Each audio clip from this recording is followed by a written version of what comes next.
3 bucket mopping ಅಂತಾರ ಇದಕ್ಕೆ mop ಅಂತಾರ. 3 ಬಕೆಟ್ ಒಳಗೆ ಫಸ್ಟ್ ಒಂದು ನಾರ್ಮಲ್ ವಾಟರ್ ಇರ್ತೈತಿ, ಆಮೇಲೆ ಡಿಟರ್ಜೆಂಟ್ ವಾಟರ್ ಇರ್ತೈತಿ, ಆಮೇಲೆ ಇದ್ರೊಳಗೆ ಪೆನಾಲ್ ನೀರು ಅಥವಾ ಬ್ಲೀಚಿಂಗ್ ಪೌಡರ್ ಇರ್ತೈತಕ್ಕ, ಬ್ಲೀಚಿಂಗ್ ನೀರು ಇರ್ತೈತಿ. ಫಸ್ಟ್ ಮಾಪಿಂಗ್ನ ಚೆನ್ನಾಗಿ ತೊಳ್ಕೊಂಬಂದಿರ್ಬೇಕಕ್ಕ, ತೊಳ್ಕೊಂಬಂದು ಸೋಪ್ ಡಿಟರ್ಜೆಂಟ್ ಒಳಗೆ ಹಾಕ್ಬೇಕಕ್ಕ, ಡಿಟರ್ಜೆಂಟ್ ಒಳಗೆ ಹಾಕಿ ಆಮೇಲೆ ಇದಕ್ಕೆ ರಿಂಗರ್ ಅಂತಾರಕ್ಕ, ಇದನ್ನು ಹಿಂಡೋದಕ್ಕ ಮಾಪಿಂಗ್ ಒಳಗೆ ಹಾಕಿ ಇದನ್ನ ಹಿಂಡ್ಕೋಬೇಕಕ್ಕ.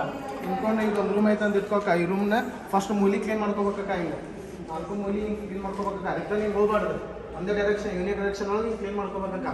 ನೆಕ್ಸ್ಟ್ ಆಮೇಲೆ ಈಗ ಹೊರಗಿಂದ ಒಳಗೆ ಬರ್ಬೇಕಕ್ಕ, ಯಾವ ಡೋರ್ ಇರ್ತೈತೆ ಆ ಡೋರಿಂದ ಫ್ರಂಟ್ ಡೋರಿಗೆ ಬರ್ಬೇಕಕ್ಕ. ಒಂದು ಸೈಡ್ ಕ್ಲೀನ್ ಮಾಡ್ಕೊಂಡು ಹೋಗ್ಬೇಕಕ್ಕ, ಒಳಗಿಂದ ಹೊರವರೆಗೂ ಯೂನಿಟ್ ಡೈರೆಕ್ಷನ್ ಅಂತಾರಕ್ಕ. ಅದಕ್ಕೆ ಒಂದು ಸೈಡಿಂದ ಕ್ಲೀನ್ ಮಾಡ್ಕೊಂಡು ಹೋಗ್ಬೇಕಕ್ಕ.